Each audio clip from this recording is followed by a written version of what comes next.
This is a quick video to explain the riveting setup I'm using on this gate. It's currently turned through 90 degrees.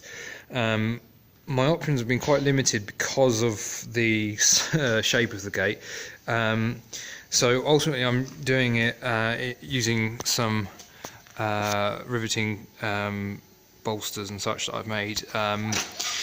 And doing it in this engineer's vice, which is set at 135 degrees on the corner of my bench. It would be better if I could have done it over on one of my leg vices or even the anvil, because taking this leg vice for example, a blacksmith's leg vice, the dog's next, they're doing the lambs next door or something, so the dogs are going mental. The blacksmith's leg vice transfers the energy down to the ground, so as you strike down, the energy is kind of given back to you by the ground, so you get more bang for your buck.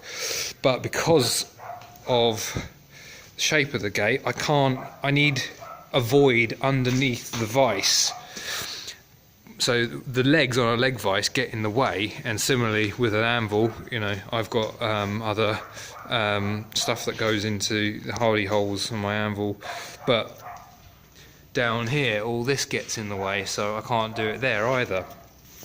So ultimately I've opted to do it this way.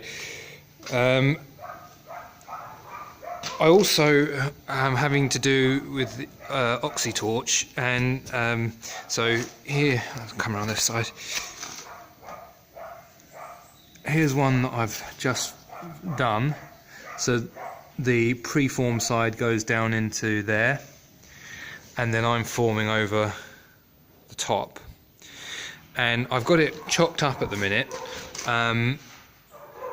I would prefer to be able to do all this with just taking them straight out of the gas forge and then chucking them in, but because it's such an awkward setup, it's just proving better to do it with the oxy torch. And I've got it chocked up at the minute because I'm preheating down here first of all, before dropping it down in, so this head sits down in there and the tail pops up, and then I'm heating the tail. And then using tools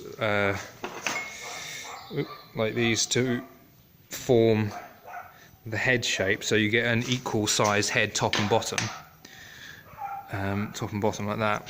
The reason I'm preheating down under here is so that there's heat in the tail, and really I'm of the belief that you want heat. If you have your two pieces that you're riveting like this, and you've got your preformed head and your tail comes through like this, and this is the bit over here that you're riveting, you want the heat in here, and so that the whole thing is being affected, but particularly right down in here as well.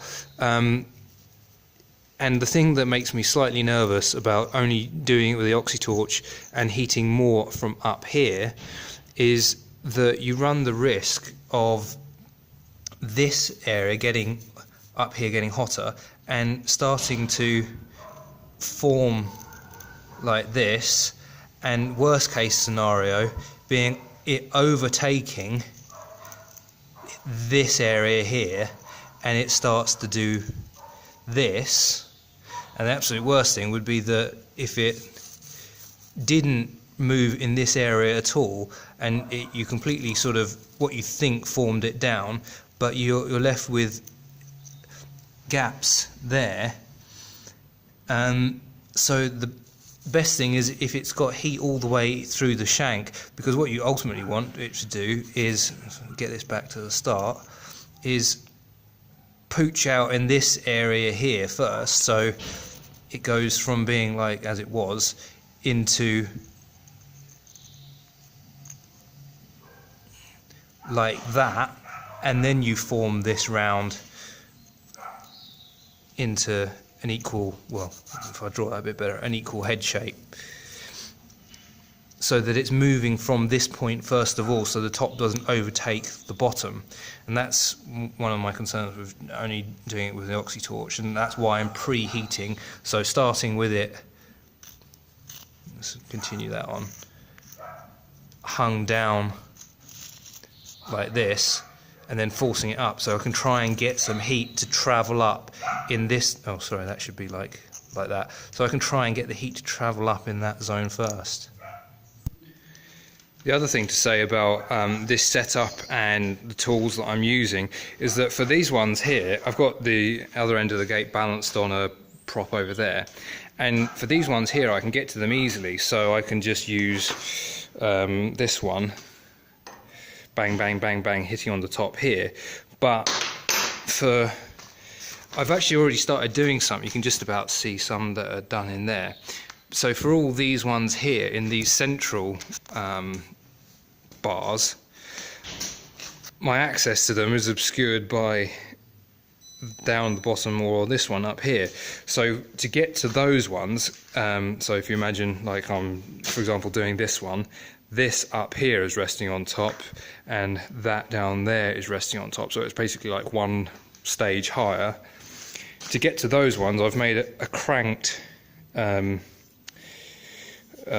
bolster, I think they're called.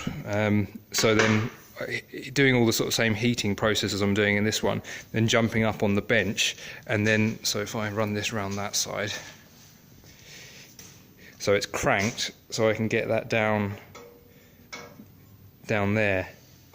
So, or like from the reverse side, you could argue that I could have turned this through 90 degrees and done this sideways on the bench with it laying on my bench, but the reason I don't want to do it that way is because it's quite easy for rivets to dogleg off to one side, and if it's laying flat on the bench and I'm trying to do all these really awkward ones down here, I'd need to get down low to be able to sort of push it back up the other way, and that would be really, really awkward. So if I do it vertically and one starts to track off one side, so for example I start going bang bang bang and I can see it's moving off to the other side, all I have to do is move the bolster around that way and work it that way to recenter it.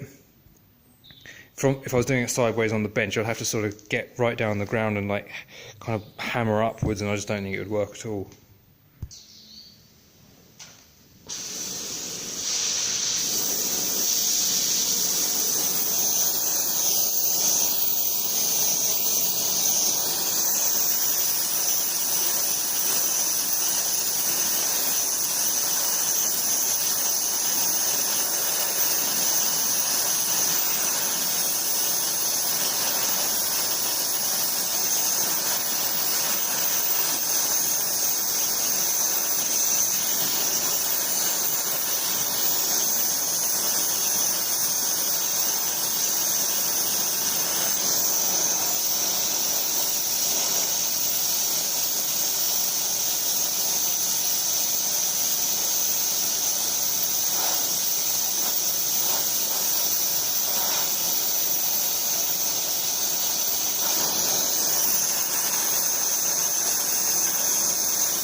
Come on, focus. There we go.